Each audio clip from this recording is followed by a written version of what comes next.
Assalamualaikum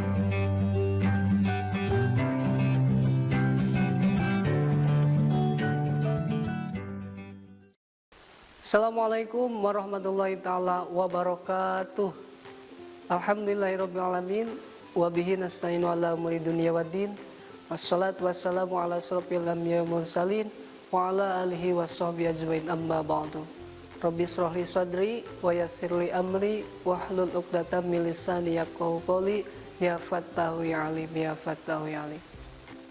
Kembali lagi bersama saya Ade Yusuf Kurnia. Di video kali ini saya akan membahas mengenai kehadiran Islam mendamaikan bumi Nusantara.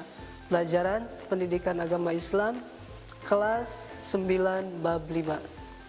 Selanjutnya, alur perjalanan dakwah di Nusantara itu terdapat beberapa teori ya. Yang pertama ada teori Mekah, kedua teori Gujarat, tiga teori Persia, dan keempat teori Cina yang akan kita jelaskan satu persatu.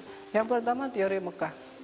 Yang menurut teori Mekah, proses masuknya Islam ke Indonesia itu langsung dari Mekah atau Arab, yang mana terjadi pada abad pertama Hijriah atau pada abad ke-7 Masehi, dengan para pedagang dari Timur Tengah memiliki misi dan sekaligus dakwah, yang mana orang-orang Arab yang datang ini kebanyakan adalah keturunan Nabi Muhammad SAW yang mempunyai gelar Sayyid atau Syarif. Menurut para ahli sejarah, jalur perdagangan antara Indonesia dengan Arab itu sudah terjadi sebelum Masehi. Dan selanjutnya yaitu teori Gujarat, yang mana menurut teori Gujarat ini proses kedatangan Islam ke Indonesia itu berasal dari Gujarat, terjadi pada abad ke-7 Hijriah atau abad ke-13 Masehi. Gujarat itu apa sih? Gujarat adalah sebuah wilayah di India bagian barat berdekatan dengan Laut Arab. Menurut teori ini, orang-orang Arab bermadhab Syafi'i telah bermukim di Gujarat dan Malabar sejak awal Hijriah atau abad ke-7 Masehi. Namun, yang menyebarkan Islam ke Indonesia itu bukanlah dari orang-orang langsung, melainkan pedagang Gujarat yang telah memeluk Islam dan berdagang ke Nusantara. Orang-orang Gujarat telah lebih membuka hubungan dagang dengan Indonesia dibanding dengan bangsa Arab. Selanjutnya, yaitu teori Cina. Menurut teori ini, proses kedatangan Islam ke Indonesia, khususnya di tanah Jawa, berasal dari para pedagang Cina. Mereka telah berhubungan dagang dengan penduduk Indonesia itu sejak zaman Hindu-Buddha. Jadi mereka itu menjalankan hubungan perdagangan itu terjadi jauh sebelum Islam datang. Dan ternyata ajaran Islam sampai di Cina itu pada abad ke-7 Masehi, pada masa dinasti Tang, di daerah Guangzhou, Kanton, Zhangzhou, dan pesisir Cina Selatan. Buktinya bahwa Raja Islam pertama di Jawa, yakni Raden Patah dari Bintoro Demak, merupakan keturunan Cina. Ibunya disebutkan berasal dari Champa, Cina bagian selatan, sekarang termasuk Vietnam.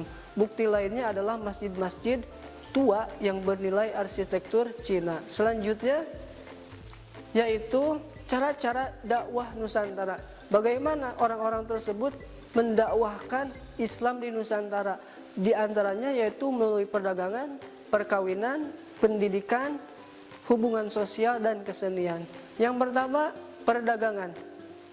Selanjutnya yang akan kita jelaskan, ya, melalui proses perdagangan, penyebaran Islam melalui jalur perdagangan itu dilakukan oleh para pedagang Muslim pada abad ke-7 sampai ke abad 16 Masehi, berasal dari Arab, Persia, dan India.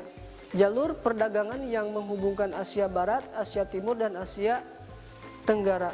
Mereka memiliki akhlak mulia, santun, dan dapat dipercaya dan jujur, sehingga orang-orang bumi Nusantara itu tidak enggan langsung masuk ke agama Islam karena akhlak tersebut. Dan para pedagang Muslim tersebut menetap dan bertempat tinggal di Indonesia, sehingga tiap hari semakin banyak dan membuatlah sebuah perkampungan. Yang Selanjutnya yaitu perkawinan. Banyak pedagang Islam yang menikah dengan wanita pribumi, terutama putri bangsawan atau putri raja. Dan tidak hanya putrinya saja yang masuk Islam, bahkan sampai-sampai rajanya dan termasuk prajurit-prajurit raja tersebut masuk ke agama Islam. Beliau mendapatkan keturunan, setelah mendapat keturunan membentuk sebuah perkampungan muslim yang disebut Pekojan. Dan selanjutnya yaitu pendidikan. Para mubaligh yang menyebarkan Islam ke Nusantara itu mendirikan sebuah lembaga pendidikan di beberapa wilayah Nusantara, dan di setiap daerah itu mempunyai nama yang khas, mempunyai nama yang berbeda. Contohnya seperti di Sumatera Barat namanya surau, di Kalimantan namanya langgar, dan di Jawa namanya itu pondok pesantren. Ini merupakan pendidikan utama yang diajarkan oleh beliau, oleh para mubaligh itu tiada lain dan tiada bukan yaitu takwa dan tolong menolong. Selanjutnya yaitu hubungan sosial. Para mubaligh selalu menjalin hubungan sosial dengan masyarakat melalui kegiatan-kegiatan sosial. Dan ketika terjalin kegiatan sosial tersebut, para mubaligh tersebut sedikit demi sedikit mulai berintegrasi dan mulai berdakwah kepada masyarakat tersebut dengan akhlak terpuji seperti santun, memiliki kebersihan jasmani dan rohani, kepandaian yang tinggi, dermawan, silaturahmi, bekerja sama, dan gotong royong, dan lain sebagainya. Selanjutnya, yang cara dakwah terakhir yaitu kesenian. Cabang-cabang seni yang dikembangkan diantaranya adalah seni bangunan, pahat, ukir, tari, musik, dan seni sastra. Pada seni bangunan misalnya seperti Masjid Agung Banten, Masjid Baitur Rahman Aceh, Masjid Agung Demak, Masjid Agung Kesepuhan Cirebon, dan mimbar-mimbar yang ada di masjid. Dan terakhir seninya itu seni wayang kulit, yang mana orang tersebut ketika melihat seni wayang kulit, beliau gratis hanya dengan mengucapkan 2 kalimat syahadat, dan secara tidak langsung orang-orang yang menonton itu langsung masuk ke agama Islam. Dan ini merupakan kerajaan-kerajaan Islam di Nusantara yang pernah berjaya pada masanya.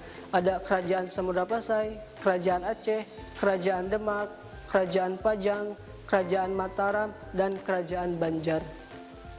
Yang pertama, kerajaan Samudra Pasai.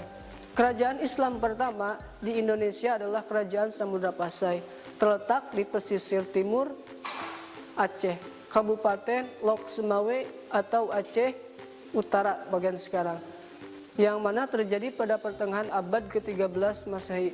Proses dakwah Islam di daerah-daerah pantai terjadi sejak abad ke-7 Masehi dengan sultan pertama yaitu Malik Al-Saleh, dan beliau meninggal pada bulan Ramadan tahun 696 Hijriah atau bertepatan dengan 1297 Masehi. Tahun 521 Masehi ditaklukkanlah oleh Portugis dan berakhir pada tahun 1524 Masehi. Kerajaan kedua yang pernah berjaya pada masanya itu Kerajaan Aceh. Kerajaan Aceh terletak di Kabupaten Aceh Besar abad ke-17, yang mana seluruh Aceh itu berada di bawah naungan Aceh Besar yang berpusat di Kutaraja. Sultan pertama dan sekaligus pendiri kerajaan Aceh yaitu Sultan Ali Mughoyat Shah, dan prestasi yang diraih oleh beliau berhasil memperluas kekuasaannya ke Sumatera Timur melalui bantuan orang-orang Portugis. Dan setelah kerajaan tersebut dipimpin oleh Sultan Alauddin Riyad Shah yang bergelar Al-Qohar, yang bekerja sama dengan Turki Utsmani dan kerajaan Islam lainnya. Jadi terdapat perbedaan di antara Sultan pertama dan Sultan kedua. Sultan ke-1 itu bekerja samanya dengan Portugis dan Sultan kedua itu bekerja samanya dengan Turki Utsmani, yang mana beliau itu berhasil menaklukkan dan berhasil menyebut tentara-tentara Portugis. Dan selanjutnya Kerajaan Demak. Kerajaan Demak terletak di Kabupaten Demak, Jawa Tengah. Kerajaan Islam pertama terbesar di pesisir utara Jawa. Sebelumnya merupakan kadipaten di Kerajaan Majapahit dan menjadi pelopor penyebaran agama Islam di Pulau Jawa dan Nusantara. Kerajaan Demak didirikan oleh Raden Patah tahun 1478 Masehi, yang mana putra Prabu Kartabumi seorang raja Majapahit. Ketika tahta kerajaan turun ke Girinda Waradana, terjadilah peperangan antara Demak dan Majapahit, yang mana pada waktu itu Majapahit mengalami kekalahan dan pusat kekuasaannya itu bergeser ke Demak. Demak pun berkembang menjadi besar dan menguasai jalur perdagangan di Nusantara. Wilayah kekuasaannya meliputi daerah sepanjang pantai utara Pulau Jawa, sedangkan daerah pengaruhnya sampai ke Palembang, Jambi, Banjar, dan Maluku. Dan tepatnya pada tahun 1518 Masehi, Raden Patah digantikan oleh putranya yang bernama Pati Unus. Dan setelah digantikan Kesultanan,